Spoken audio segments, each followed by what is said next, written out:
Good morning student. आज हम class 12 biology में जो टॉपिक पढ़ेंगे वह है मनुष्य में लिंग निर्धारण अर्थात sex determination in human being. अब इसको पढ़ने के लिए, लिंग निर्धारण पढ़ने के लिए मनुष्यों में सबसे पहले हम गुणसूत्र के बारे में जानेंगे, मनुष्यों के गुणसूत्रों के बारे में। जैसा कि आप जानते हैं, मनुष्यों में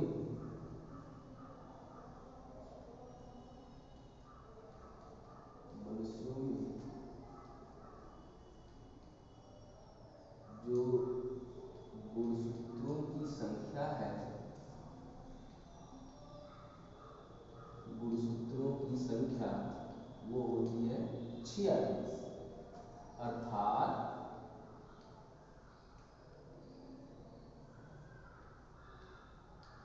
23 जोड़ी। कुल 23 जोड़ी मीन्स 46 गुणसूत्र होते हैं मनुष्यों में। अब इनमें से 22 जोड़ी अर्थात 44 गुणसूत्र समान होते हैं, जिन्हें हम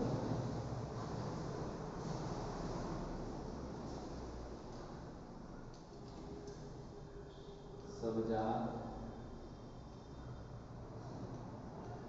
गुणसूत्र कहते हैं। ठीक, तो स्त्री और पुरुष में 22 जोड़ी गुणसूत्र अर्थात 44 जो गुणसूत्र होते हैं वो समान होते हैं, इसलिए इन्हें समजात गुणसूत्र कहते हैं। किंतु जो 23वीं लास्ट वाली 23वीं जोड़ी के गुणसूत्र होते हैं वो अलग अलग होते हैं।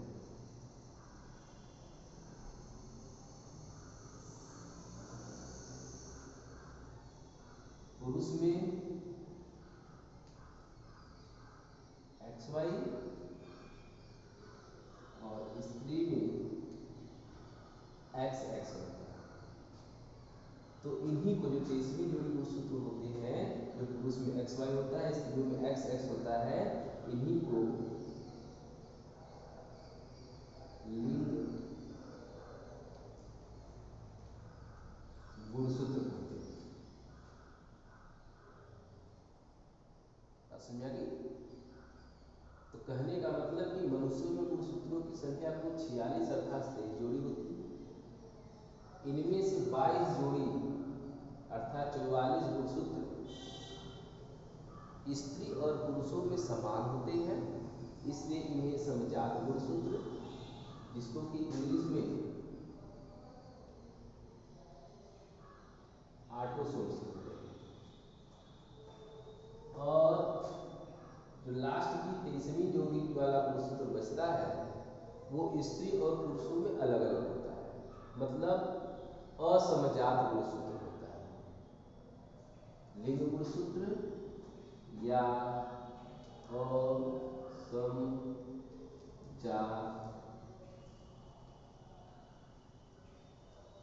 गुणसूत्र कहते हैं। तो पुरुषों में XY और स्त्रियों में XX होता है, अर्थात ये सेक्स क्रोमोसोम या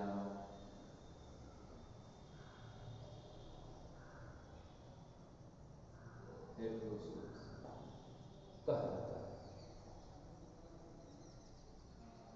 ठीक, अब बात होगी, यहाँ तक तो समझ में आ गया कि समजात गुणसूत्र क्या होता है और लिंग गुणसूत्र क्या होता है।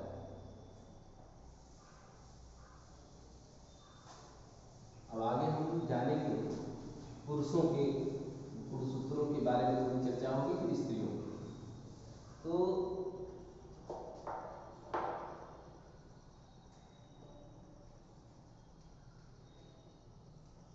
पुरुषों का जो गुणसूत्र होगा वो क्या होगा, 44A 44 ऑटोसोम समजात प्लस XY।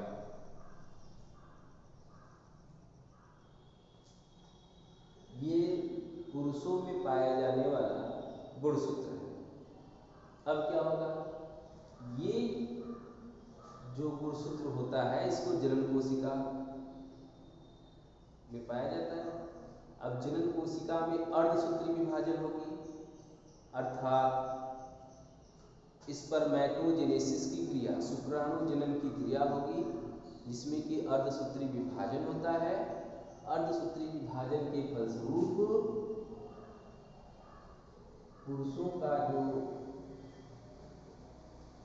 अर्धसूत्री विभाजन के फलस्वरूप पुरुषों में 2 प्रकार के युग्मक या शुक्राणु प्राप्त होंगे। शुक्राणु जनन क्रिया के फलस्वरूप 2 प्रकार के शुक्राणु प्राप्त होते हैं पुरुषों में। पहला जो प्राप्त होगा 22A प्लस X, यह एक शुक्राणु हो गया। उसी प्रकार से दूसरा जो होता है 22A प्लस Y, ये दोनों क्या हो गए, शुक्राणु। किस क्रिया के फलस्वरूप, स्पर्मेटोजेनेसिस शुक्राणु जनन क्रिया के फलस्वरूप जनन कोशिकाओं में अर्धसूत्री विभाजन होता है, जिससे 2 शुक्राणुओं का निर्माण होता है। तो एक ऐसा शुक्राणु जो कि X लिंग गुणसूत्र वाला होता है, और दूसरा ऐसा शुक्राणु जो Y लिंग गुणसूत्र वाला होता है। तो इस प्रकार से पुरुषों में 2 प्रकार के शुक्राणुओं का निर्माण होता है, एक X लिंग गुणसूत्र वाला शुक्राणु, दूसरा Y लिंग गुणसूत्र वाला शुक्राणु। अब आइए अब बात करते हैं स्त्रियों की। तो स्त्रियों में जो गुणसूत्र होता है वो 44A प्लस XX ये होता है। 44A ये मतलब ऑटोसोम समजात गुणसूत्र, इसमें भी उसमें भी। तो 44 समजात गुणसूत्र, ये 45, ये 46, तो 23वीं जोड़ी वाला एक गुणसूत्र है। इसमें क्या है, दोनों समान है। तो इसमें भी अंड जनन की क्रिया होगी, जिससे अंडाणु बनेंगे। oogenesis की क्रिया के फलस्वरूप ओवम का निर्माण होता है। तो इसमें भी अर्धसूत्री विभाजन होगा इस जनन कोशिका में, अंडाणु जनन की प्रक्रिया होगी जिसमें अर्धसूत्री विभाजन होगा, और इसमें एक ही प्रकार का युग्मक बनेगा, अर्थात अंडाणु बनेगा। 22A plus X, 22A plus X, देखिए ये आपका अंडाणु बनेगा। तो स्त्रियों में एक ही प्रकार का अंडाणु बनता है, X लिंग गुणसूत्र वाला अंडाणु। इन पुरुषों में 2 प्रकार का, एक X लिंग गुणसूत्र वाला, एक Y लिंग गुणसूत्र वाला। तो इस प्रकार से 2 पुरुषों में युग्मक का निर्माण होता है और स्त्रियों में एक ही प्रकार का होता है। अब आइए इस इतना समझ में आ गया। अब इसके आगे, जब शुक्राणु और अंडाणु का निर्माण हो जाता है तो बात आती है निषेचन की। निषेचन की क्रिया में पुरुष और ये स्त्री, पुरुषों का जो गुणसूत्र हमने बनाया था 44A प्लस XY बनाया है, पीछे अभी जो बताए हैं उसमें आपने देखा ये 44A प्लस XX। अब यदि पुरुषों में शुक्राणु जनन की क्रिया होगी तो दो प्रकार का 22A प्लस X, ये बनेगा 22A प्लस Y, ये क्या बनेगा शुक्राणु।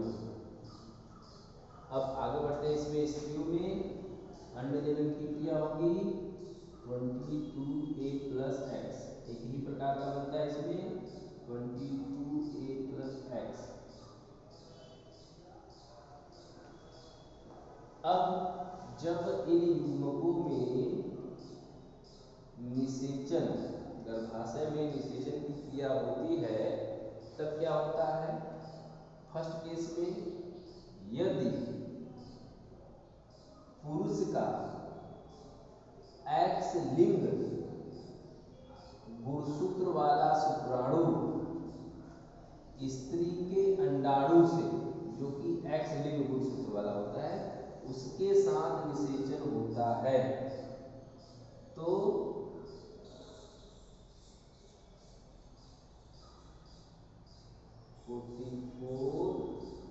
A प्लस XX,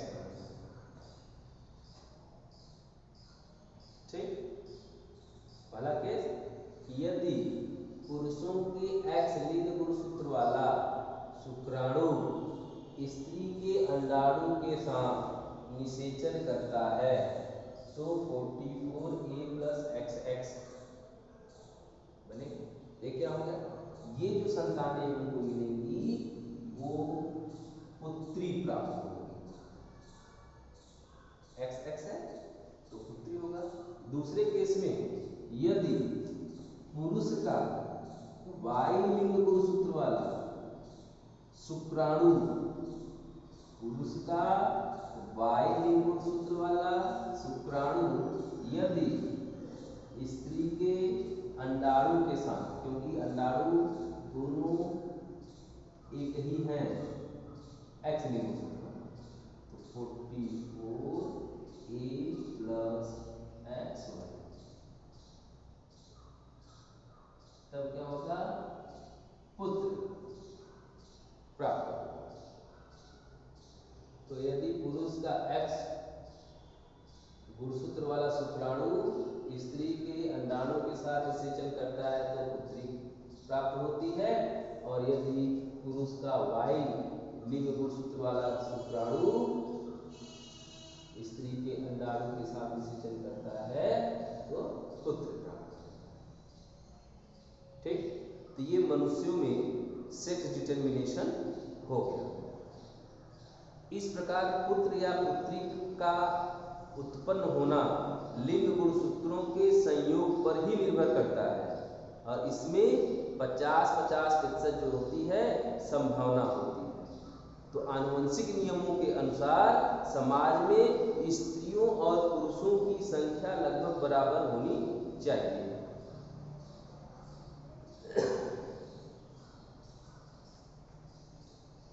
अब इसी में हम आगे बढ़ेंगे कि एक क्वेश्चन आता है कि क्या पुत्र या पुत्री का जन्म होना माता पर या स्त्रियों पर निर्भर करता है? नहीं। क्यों? क्योंकि स्त्रियों में केवल X लिंग गुणसूत्र वाला ही अंडाणु होता है। तो पुत्र या पुत्री उत्पन्न होने के लिए जिम्मेदार कौन है? पुरुष है। पुत्र होगा या पुत्री होगा, इस बात का निर्धारण कौन करेगा? पुरुष करेगा। तो पुरुष का जो शुक्राणु है यदि एक्स लिंग गुणसूत्र वाला अगर अंडाणु के साथ मिलता है तो पुत्री, और वाई लिंग गुणसूत्र वाला मिलेगा तो पुत्र होगा। तो समाज में जो भ्रांतियां हैं कि महिलाएं जो होती हैं पुत्र या पुत्रियों के जन्म के लिए जो है उत्तरदायी होती है, तो ये गलत है। इसके लिए पुरुष जिम्मेदार होता है। ठीक है, तो आज का ये जो मनुष्यों में लिंग गुणसूत्र निर्धारण है वो समाप्त।